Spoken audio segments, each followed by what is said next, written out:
Olá, sejam bem-vindos ao curso Panorama Bíblico do Novo Testamento. Nesse curso, nós procuraremos olhar panoramicamente para todos os livros do Novo Testamento, de Mateus a Apocalipse, além de analisar um pouco do contexto por detrás do Novo Testamento. Algo bastante semelhante àquilo que o curso de Panorama Bíblico do Antigo Testamento apresentou para vocês também. Então, nessa parte inicial do nosso curso, antes de entrarmos na mensagem, propósito, autoria e outros detalhes panorâmicos e introdutórios de cada livro serem apresentados mais adiante nesse curso, nós procuraremos analisar os aspectos mais contextuais relacionados ao mundo do Império Romano, relacionado ao pano de fundo por detrás de cada uma das cidades relacionadas às cidades envolvidas com as epístolas e também com as histórias apresentadas nos evangelhos e também no livro de Atos. Para isso eu gostaria de apresentar para vocês então uma introdução ao nosso curso. A introdução é essa que aparece para vocês no slide. Observar aspectos contextuais, autorais, estruturais, linguísticos e literários que possibilitem uma abrangência na análise do Novo Testamento e, consequentemente, na sua exposição pública. Então, a ideia do panorama bíblico do Novo Testamento é idêntica à do panorama bíblico do Antigo Testamento. É permitir que nós tenhamos uma visão um pouco mais abrangente sobre o contexto e cada livro, a fim de que nas mensagens, nos estudos bíblicos, aconselhamentos, enfim, estudo pessoal que você vier a fazer, do Novo Testamento ou de passagens do Novo Testamento, você tenha condições de ter uma noção um pouquinho mais abrangente relacionada à história e ao livro também que você está estudando. Eu gostaria de sugerir alguns livros para vocês, especialmente esses três que aí aparecem. O primeiro é o Novo Testamento, Sua Origem e Análise, de Merrill Tenney.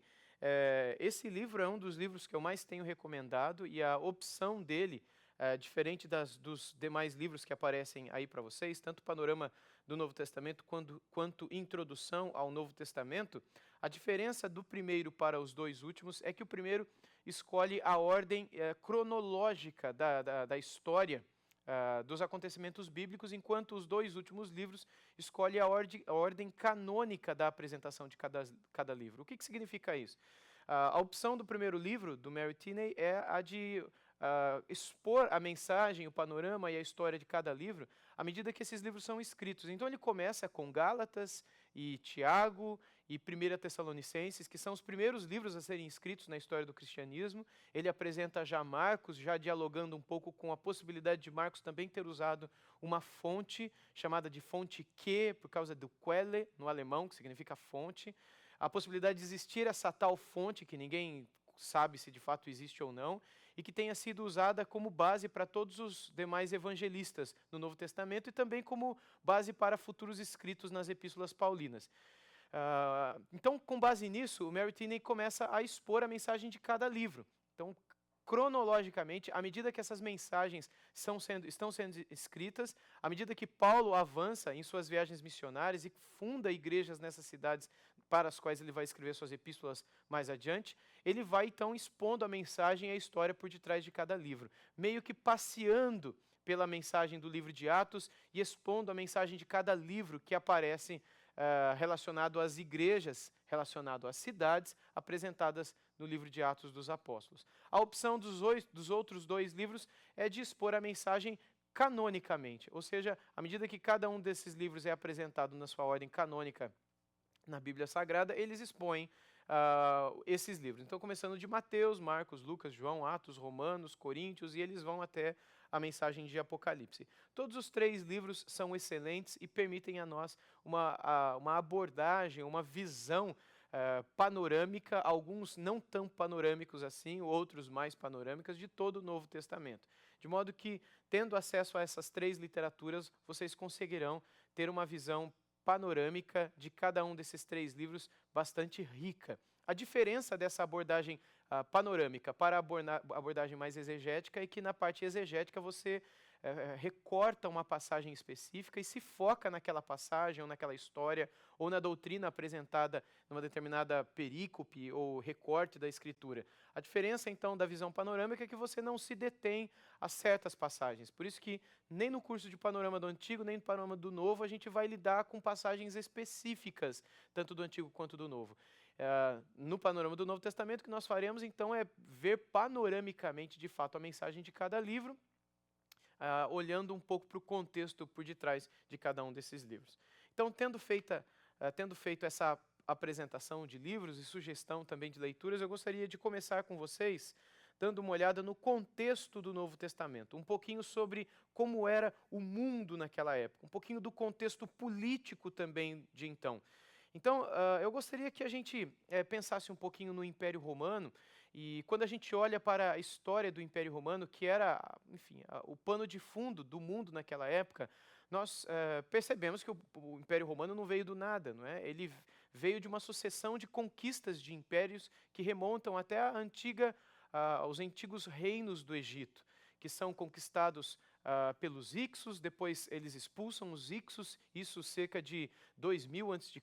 até 1600, 1500 a.C., e a ocasião da expulsão dos Hicsos é a mesma ocasião quando acontece o êxodo, cerca de 150 a 200 anos de diferença apenas, dos judeus saindo do Egito para a Terra Prometida. Então, quando o Egito toma posse de novo daquela terra, alguns outros reinos conseguem um pouco de destaque naquele período também mais antigo, como o reino dos hititas, e depois vários reinos vão surgindo na história da humanidade. O reino dos assírios se destaca bastante, depois dos assírios os babilônicos vêm e tomam praticamente posse de tudo aquilo que os assírios antes haviam dominado e se torna um grande império, o Império Babilônico, que é sucedido pelo Império dos Persas e Medo-Persas, que depois são sucedidos pelos macedônicos e pelos gregos também. E depois da morte de Alexandre Grande, nós temos então o domínio dos romanos, que acabam dominando o Império Grego e dão a cara, não é, no Império Romano para tudo aquilo que é o contexto no qual o Novo Testamento aparece e é descrito. E algumas coisas são interessantes a gente notar, como, por exemplo, o período de Alexandre o Grande e todas as suas conquistas. Não é? Nós sabemos pela história geral e também pela história da própria Grécia, quando temos oportunidade de conhecer um pouquinho da sua literatura, que o pai de Alexandre o Grande já havia tentado conseguir montar uma espécie de exército, uma espécie de estrutura militar com os camponeses que viviam na Macedônia, especialmente nas regiões mais montanhosas, preparando estes homens para situações bastante adversas. Não é?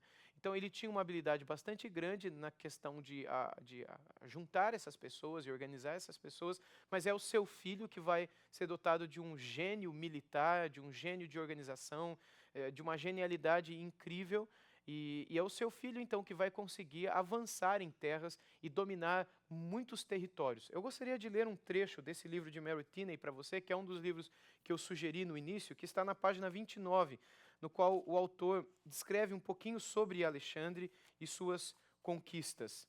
Na página 29, 30 e 32 também, tratando um pouco sobre as conquistas de Alexandre, o autor diz o seguinte: seu pai, o pai de Alexandre, Filipe, rei da Macedônia, organizara os macedônios em um estado militar unido. Com os robustos camponeses e pastores de seu país montanhoso, organizou um exército de mobilidade e de resistência invulgares, incomuns. No curto espaço de 20 anos, Filipe conseguiu submeter as cidades-estado gregas à Macedônia. Então, aquilo que começa mais ao norte, na Macedônia, acaba conquistando as primeiras terras, os primeiros súditos que comporão, farão parte do exército que, sob o domínio, sob a direção de Alexandre, conquistarão o mundo. A primeira terra, então, que eles têm contato e domínio é a própria terra do sul, a terra da Grécia, não é? E ele continua dizendo o seguinte: quando Filipe morreu em 337 a.C., ele já fizera com os gregos uma aliança, por meio da qual ele esperava conquistar a Ásia. Alexandre tinha a agressividade e o gênio militar de seu pai. dourados com uma camada mais espessa de cultura grega. Ele foi educado com a Ilíada de Homero, sob a tutela de Aristóteles, de sorte que tinha profunda admiração pelas tradições e pelos ideais helênicos. Então, Alexandre o Grande, como ele é conhecido na história, ele não apenas era inteligente e capaz e genial naquilo que diz respeito ao militarismo, mas era alguém também que culturalmente era treinado e era realmente rico em sua informação, em seu conhecimento. Então, o texto continua dizendo o seguinte, que em 334 a.C. ele fez a travessia do Helesponto, passando a Ásia Menor, e derrotou as forças persas na batalha do rio Grânico. As forças persas relacionadas ao Império Persa, que era um império que dominava praticamente a maior parte do mundo naquela época, e seria o primeiro império a ser conquistado diante dos desejos e das intenções imperiais e também de conquistas de Alexandre. Ele teria que derrotar os persas, coisa que ele fez nessa batalha aqui descrita. E ele continua dizendo, libertou as cidades helênicas da costa e depois partiu rumo ao interior.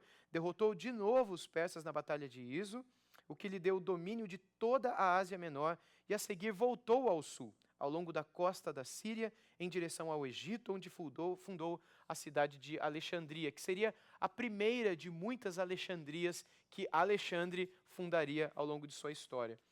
E na página 39, fala um pouquinho sobre o período final da sua vida.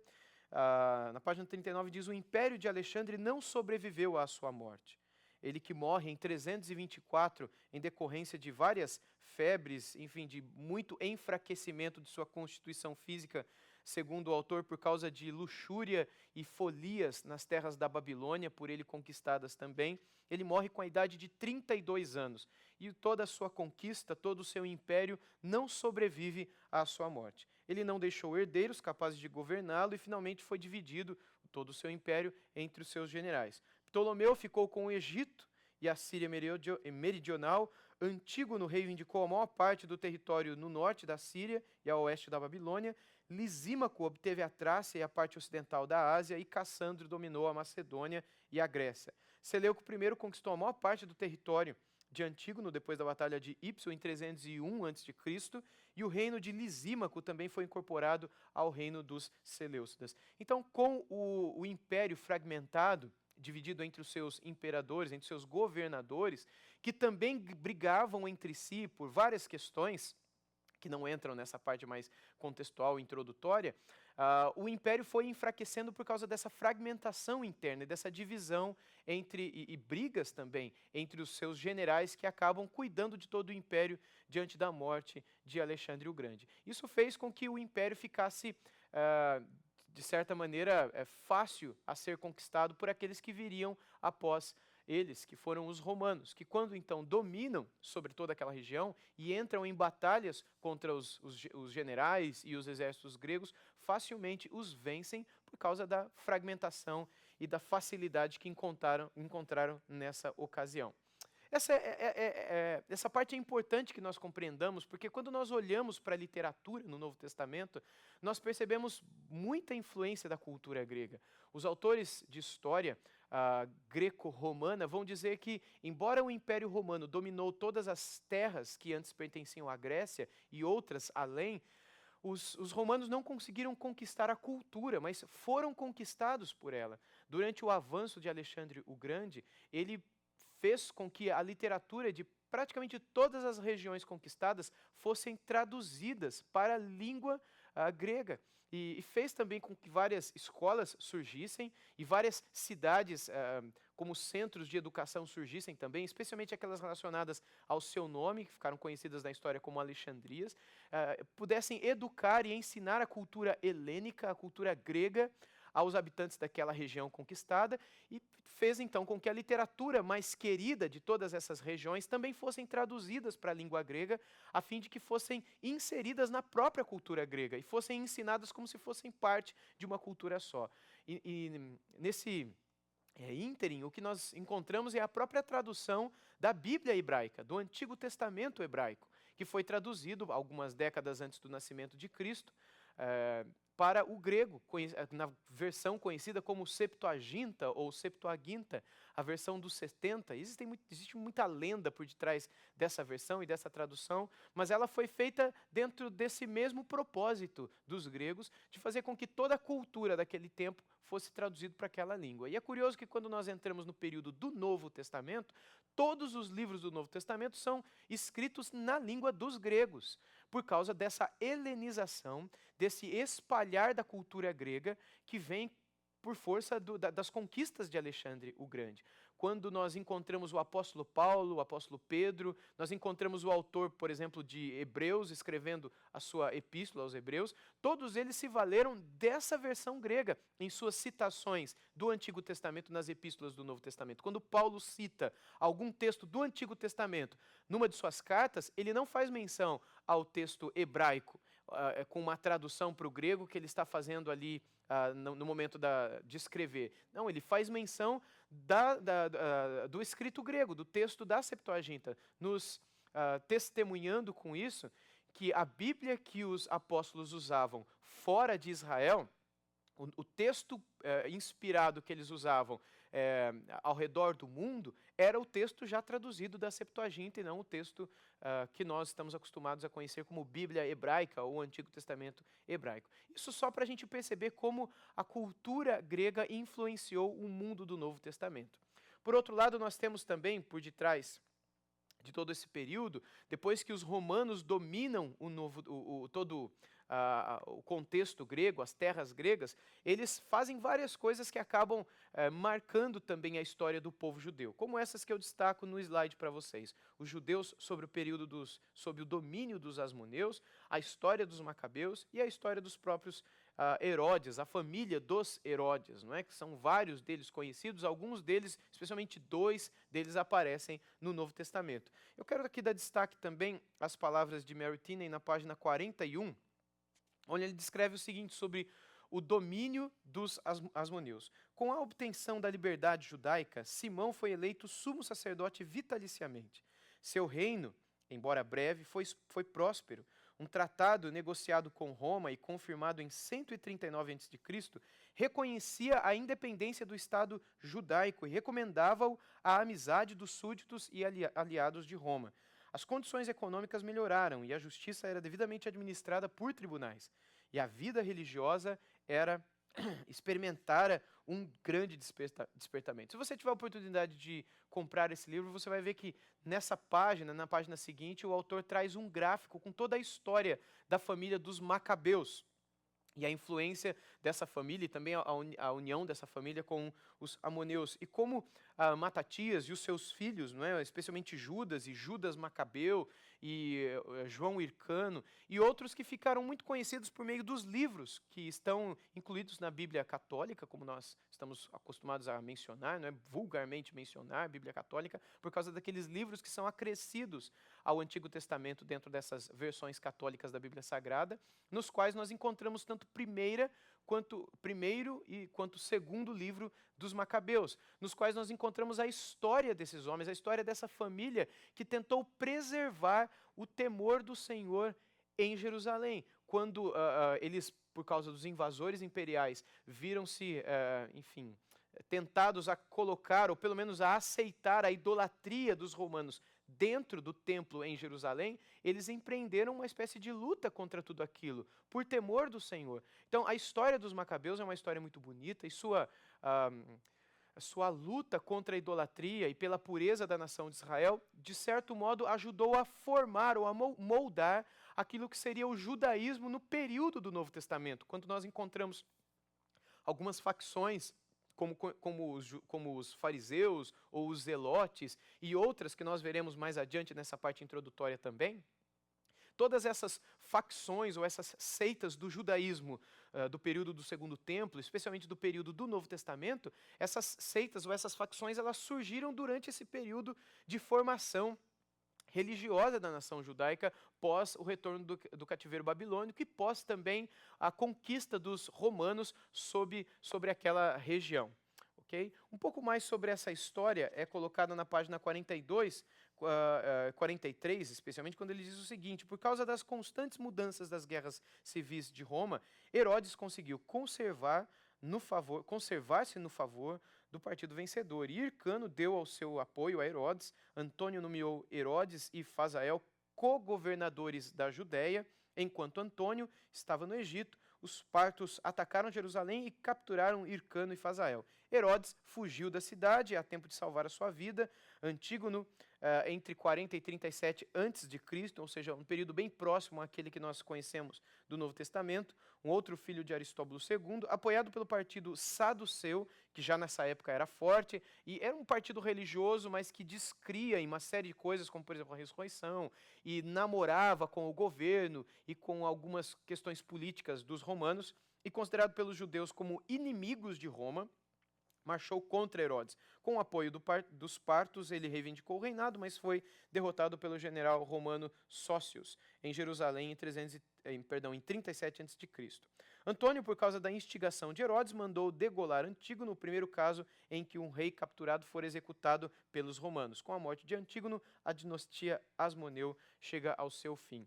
Então, a partir disso, nós começamos a perceber aquela terra ou aquela região sob o domínio dos Herodes, desde 37 a.C. até 6 depois de Cristo. Nós lembramos que com o nascimento de Jesus, havia um Herodes governando aquela região, que é o responsável pela matança das crianças, inclusive responsável pela fuga dos pais de Jesus com o menino Jesus para o Egito por causa da ordem de Herodes, que não é o mesmo Herodes diante do qual Jesus Cristo se apresenta antes da sua crucificação, que é um filho desse Herodes do começo da sua vida, do começo dessa trajetória. Esse primeiro Herodes, conhecido como Herodes o Grande, que vai reinar até aproximadamente 4 antes de Cristo, como nós estamos acostumados a conhecer pelos livros de história, cientes de que a cronologia histórica não está correta com relação ao nascimento de Cristo no ano 0, não é? Mas muitos vão colocar em aproximadamente 6 antes de Cristo, antes da era conhecida como era cristã, o nascimento da pessoa de nosso Senhor Jesus Cristo, por causa de um erro histórico aí. Há um texto aqui, um trecho do livro de 1 Macabeus que eu gostaria de compartilhar com vocês, que destaca um pouquinho desse período. Diz assim, 1 Macabeus, capítulo 1, versículos 56 a 64. Quanto aos livros da Torá, os que lhes caíam nas mãos eram rasgados e lançados ao fogo. Onde quer que se encontrassem, em casa de alguém, um livro da aliança, ou se alguém se conformasse à Torá, o decreto real o condenava à morte. Na sua prepotência, assim procediam contra Israel, com todos aqueles que fossem descobertos mês por mês nas cidades.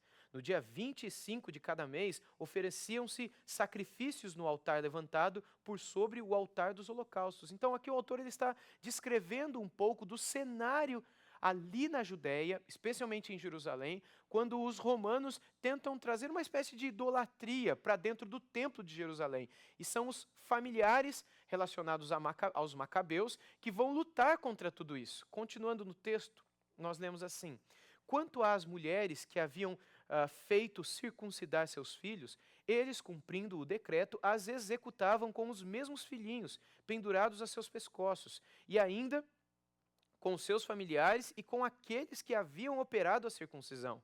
Apesar de tudo, muitos em Israel ficaram firmes e se mostraram irredutíveis em não comerem nada de impuro. Eles aceitaram antes morrer que contaminar-se com os alimentos e profanar a aliança sagrada, como de fato morreram.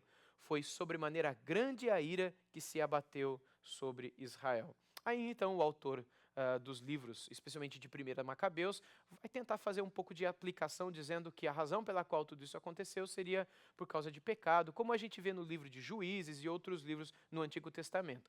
Mas o Senhor Deus teria triunfado finalmente, enviando o seu Messias para libertar esse povo de sua pecaminosidade, de sua hipocrisia, e partes do povo também por causa de sua ligação com os próprios romanos e com a idolatria dos romanos e com a corrupção dos romanos relacionada às finanças, aquilo que estava mais relacionado ao partido dos publicanos, não é?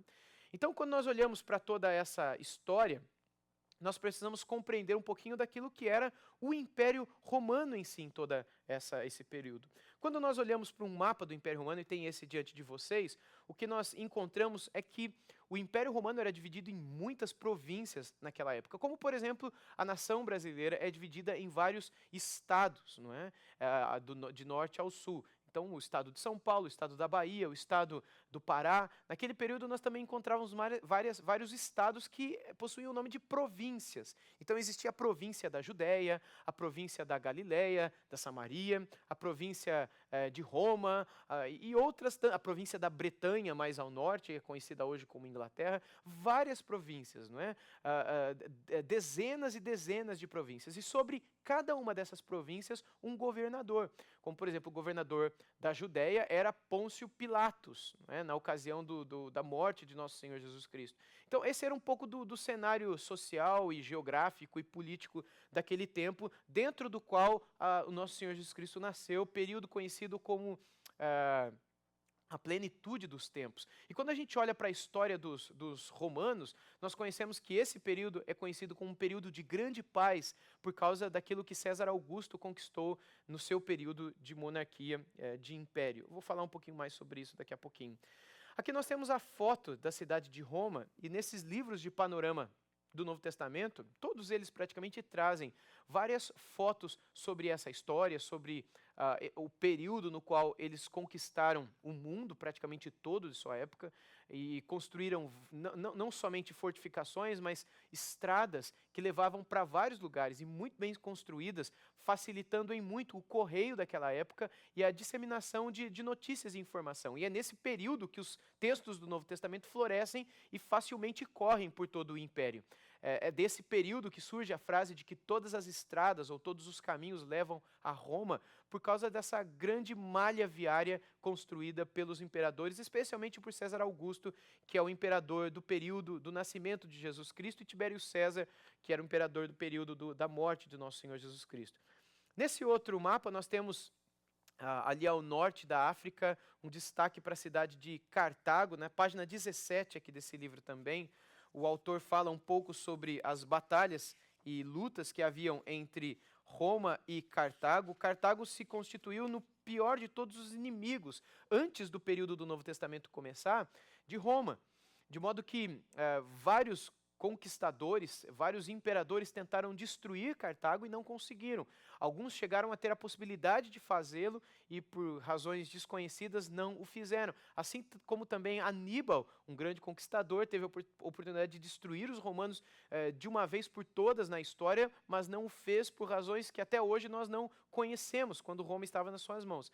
Mas, enfim, por questões de soberania divina, o Império Romano, o exército, o Estado romano sobreviveu, a República Romana, como era conhecida em tempos anteriores ao início do Novo Testamento, era conhecida, sobreviveu, e um dos maiores inimigos que eles encontraram em toda a história foi exatamente Cartago, esse que aparece na imagem. Eu gostaria de ler apenas um texto que fala um pouco sobre isso. Após iniciar aqui falando um pouco sobre a história de Roma e toda a lenda relacionada a Rômulo e Remo, quando Rômulo mata Remo por causa de uma disputa em suas demarcações de fronteira, e de onde vêm esses dois caras, não é? Rômulo e Remo, pelos livros de história, e isso é lenda, eles foram abandonados pela sua mãe e pelos seus pais, de modo que eles são adotados por uma loba no meio do mato, e essa loba cria Rômulo e Remo. E quando eles já eram jovens, eles estavam ali demarcando as fronteiras de seus próprios territórios, suas próprias aldeias. Numa briga interna, Rômulo acaba matando Remo, e Rômulo funda Roma, em homenagem a si mesmo. E é curioso que o último imperador do Império Romano tinha o nome daquele que, teoricamente, lendariamente, teria sido seu fundador. Foi Rômulo também, o último imperador do Império Romano. A gente não sabe, de fato, como se deu o início da história dessa cidade. Muito provavelmente, algumas tribos naquela região que acabaram conquistando-se umas às outras, não é? E acabaram conquistando outros territórios ao redor,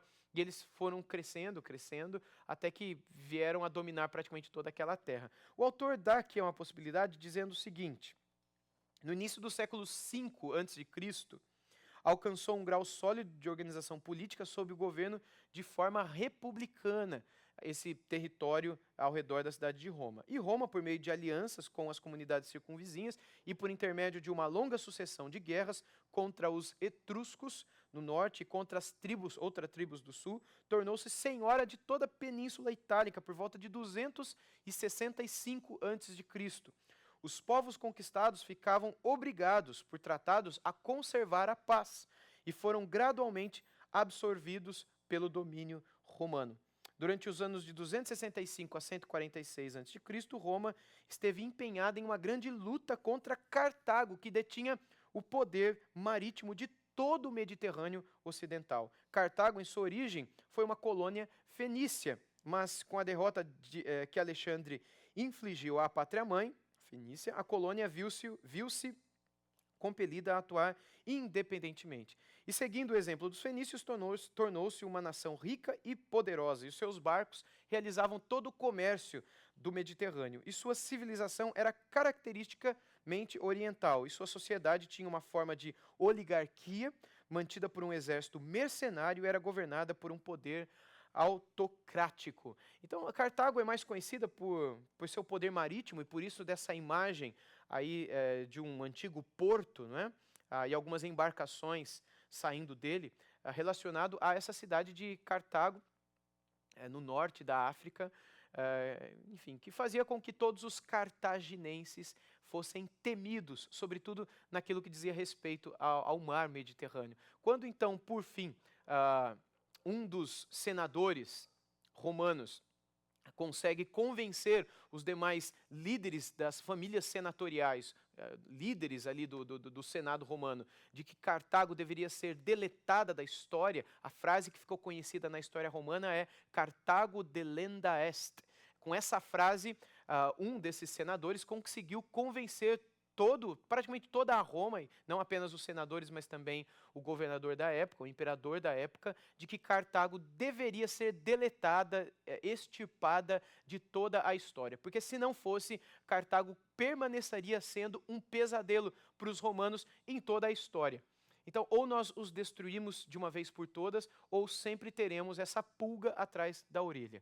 E foi isso que eles fizeram. Eles foram, por fim, depois de várias guerras, chamadas guerras púnicas, algumas travadas no mar mesmo, outras travadas na terra, por fim Roma chegou a destruir e matar todos os cartaginenses, não deixando rastro para a história. Bem, depois de todo esse período de guerras, o que toma lugar na história, especialmente no período de César Augusto, que aparece no slide aí para vocês, que reina entre aproximadamente 27 a.C. até 114 depois de Cristo, o que nós encontramos é um período de muita paz.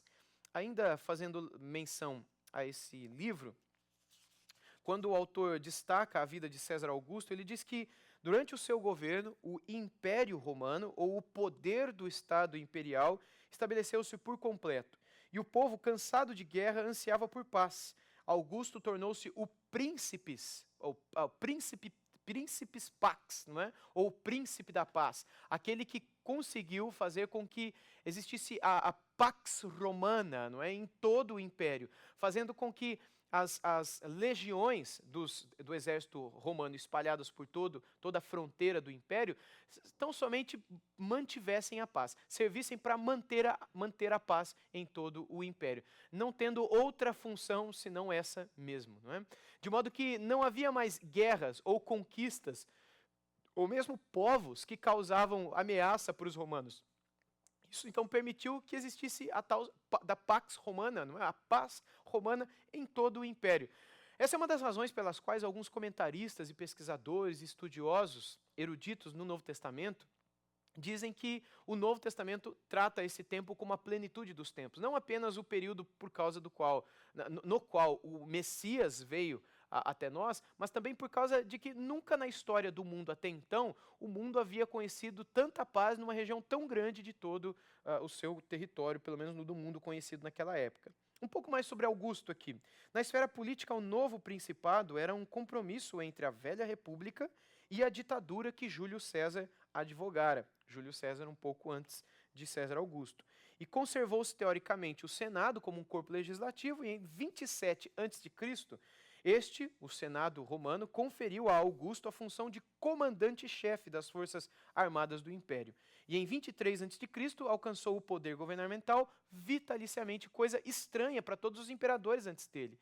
De modo que quem elegia os imperadores antes de César Augusto era o Senado romano. E ele era eleito por um período curto de tempo, acabando aquele período, ele não poderia continuar sendo imperador, mas as famílias senatoriais, com os seus representantes, elegeriam os próximos imperadores. De modo que havia uma espécie de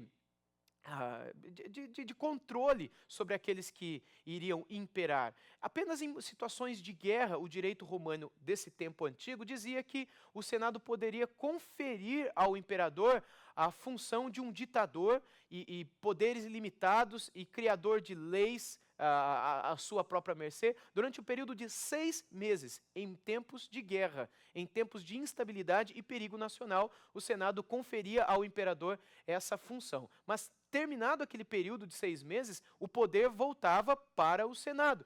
Mas já em César Augusto a gente começa a perceber aquilo que vai perpassar por todo o período do Novo Testamento, onde os imperadores romanos já não possuem mais esse lugar dentro da política romana, mas ocupam a função de imperadores, ditadores, tiranos, alguns deles, inclusive, sobre todo o Império Romano. É isso que ele está dizendo um pouco aqui. Não é? Em 23 a.C., ele alcançou o poder governamental vitaliciamente, o que significava seu controle nas assembleias populares e a sua nomeação permanente como representante do povo. Foi-lhe dada a prerrogativa de, no Senado, apresentar o tópico da discussão e o direito de convocar suas assembleias. Todos os seus poderes tinham uma base constitucional e não se fundamentavam em qualquer posse de poder. Então esse foi César Augusto. Augusto gloriou-se de que encontrara em Roma um tijolo e deixava uma Roma de mármore, não é? Como legado. E depois de 41 anos de seu governo, ele conseguiu fazer surgir uma ordem, não é? Onde antes havia reinado o caos. Ele deixou, no período então em que viveu, a paz em toda a Roma. Ele restaurou a confiança da população no governo, fortaleceu o tesouro romano e deu origem a um eficiente departamento de obras públicas, não é? Promovendo, além da paz, a prosperidade em todo o Império Romano. E é nesse contexto, então, que nasce o Novo Testamento, que vem então à tona a mensagem dos evangelhos com a apresentação do nascimento da pessoa bendita de nosso Senhor Jesus Cristo, justamente nesse cenário de César Augusto. Quando falece César Augusto, então, nós temos esse segundo imperador aí apresentado a vocês, pelo menos do período do Novo Testamento, como segundo, que foi Tibério César, que é o imperador da morte de Cristo, que reinava no período da morte de Cristo. Na página 19, o livro diz o seguinte: por ocasião da morte de Augusto, foi escolhido para ser o seu sucessor o seu filho adotivo chamado Tibério. Isso já é algo incomum naquela época, porque não era permitido até então que os sucessores dos imperadores tomassem parte no império, naquilo que se sucederia. Então, os próximos imperadores deveriam ser obrigatoriamente pessoas de outras famílias. Mas com então esse período novo no Império Romano, em que os imperadores possuem um outro poder, então eles começam a deixar os seus sucessores. E é justamente o filho adotivo de César Augusto que reina no seu lugar, o tal do Tibério César. Lembrando que César era uma espécie de título que era dado para esses homens, não é? Uma espécie de título autoritário, como Kaiser, ou como Czar, ou como Kyrios, como os gregos chamavam, e César, na língua latina, os Césares. Não é? Então, o império, ou poder que Augusto recebera segundo as regras constitucionais e por um período limitado, foi conferido a Tibério por toda a sua vida. Ele tinha 56 anos no momento da sua sucessão e estivera ligado aos serviços de Estado durante a maior parte da sua vida. Assim, não era inexperiente na política. Infelizmente, Augusto insistira para que ele se divorciasse da sua esposa, a quem amava, para se casar com Júlia, a filha de Augusto, uma mulher de vida publicamente devassa, segundo as palavras do próprio autor. E a amargura dessa experiência agitou para sempre seu temperamento. Ele era solitário, era altivo, era desconfiado e era irascível. E essas características de sua personalidade acabaram influenciando também na maneira como Tibério César veio a governar. Apesar de ser imparcial e sábio no seu trato, nunca foi popular em geral. E foi temido e até mesmo odiado pela população de Roma. Durante seu governo, os exércitos romanos sofreram alguns reveses na Germânia, a atual Alemanha, principalmente a parte mais sul da Alemanha, acabou resultando na batida e retirada da fronteira em direção ao Reno. Algumas perturbações na política interna turvaram-se nos seus últimos anos. E em 26, depois de Cristo, período em que Cristo estava começando o seu ministério, retirou-se Tibério César para Capri, deixando o governo nas mãos do prefeito da cidade. E a ausência de Tibério deu oportunidade a Hélio Sejano, capitão da guarda pretoriana, para forjar uma conspiração para tomar o poder. Aqui eu quero dar destaque a esse nome, guarda pretoriana. Nós vemos menção a esse nome, não é? No Novo Testamento, especialmente nas epístolas de Paulo e também no livro de Atos, alguns dos guardas pretorianos que se converteram. Essa guarda era uma guarda mais próxima aos imperadores, era uma espécie de guarda particular ou que estava ligada ao imperador ali no seu próprio palácio em Roma. É interessante que alguns desses guardas pretores, da guarda pretoriana, chegaram a se converter e fazer parte da igreja de Nosso Senhor Jesus Cristo no período do Novo Testamento. E é interessante que esses homens da guarda pretoriana também aspiravam por posições políticas, inclusive pelo próprio posto de imperador. Então nós vemos na história de alguns imperadores algumas insurreições, algumas rebeliões, algumas tentativas de tomada do Estado imperial por parte de guardas pretorianos. Então, seguindo aqui, Tibério, em cerca de 31 depois de Cristo, quando tinha quase realizado seus planos, descobriu tudo, não é? Todas essas intenções da guarda pretoriana de forjar uma conspiração contra o Tibério para tomar o poder. Sejano foi executado e a conspiração foi desfeita, mas os efeitos dela foram desastrosos para Tibério. Ele tornou-se ainda mais desconfiado e cruel, de maneira que a mais simples sugestão contra algum homem provocava imediatamente a desgraça desse homem. Quando ele morreu em 37 depois de Cristo, o Senado pôde mais uma vez respirar livremente, aliviadamente, por causa da morte de um tirano naquele período da história do Império Romano. Então, com a morte de Tibério César, nós temos fechado pelo menos um ciclo, não é? Dentro do qual o Novo Testamento inicia-se com o nascimento e morte de Nosso Senhor Jesus Cristo. Era isso que estava acontecendo no pano de fundo do Império Romano. Quando nós encontramos, por exemplo, Pôncio Pilatos temendo enviar Jesus Cristo para a cruz, porque essa informação chegaria até Tibério César, e Tibério César estava irritado e com seus temperamentos agitados, não é? Por causa de todas essas questões relacionadas à guarda pretoriana que estava tentando conspirar para tomar o seu poder. Tibério César não queria saber de bagunça ou de problema em todo o restante do Império Romano, chegando a ameaçar governadores, dizendo que se eles não fossem capazes de manter a paz, ou se sangue fosse derramado nas províncias nas quais eles governavam, que o próprio sangue deles também seria derramado. Então, ou eles mantinham a paz, ou eles não teriam paz na vida deles também. E é essa a razão pela qual, uma das razões, pelo menos pelas quais, nós encontramos Pôncio Pilatos relutando tanto contra a crucificação, porque essa notícia chegaria, essa briga, não a crucificação em si, porque a crucificação era algo normal naquele tempo, mas o temor que Pôncio Pilatos tinha dos discípulos desse homem a ser crucificado levantarem uma guerra civil contra os judeus da facção farisaica que estavam querendo a crucificação. Então, o medo de uma guerra civil na região da Judéia fez com que Pôncio Pilatos também tivesse muita dificuldade, por medo de tudo aquilo que estava acontecendo nesse cenário do Império Romano. Então, com isso eu quero encerrar essa nossa primeira aula, dando um pouco de pano de fundo do Novo Testamento. Na segunda aula nós começaremos percebendo um pouquinho sobre os outros imperadores que estiveram por detrás da história dos apóstolos. Então, até a próxima aula e que Deus abençoe a vida de cada um de vocês.